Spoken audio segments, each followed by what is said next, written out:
فوائد لبن السرسوب للعجول بعد الولادة. لبن السرسوب هو غذاء العجل حديث الولادة. شكله بيكون سائل أصفر محمر لونه، وله ريحة خاصة. مذاقه بيكون مر، وقوامه لزج. اللبن الطبيعي بيختلف في تركيبته لأنه بيحتوي على نسبة عالية من المواد البروتينية.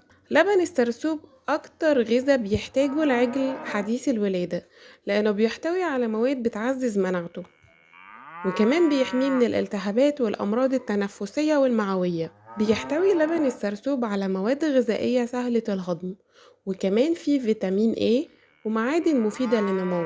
لازم ندي العجل لبن السرسوب بعد الولادة مباشرة.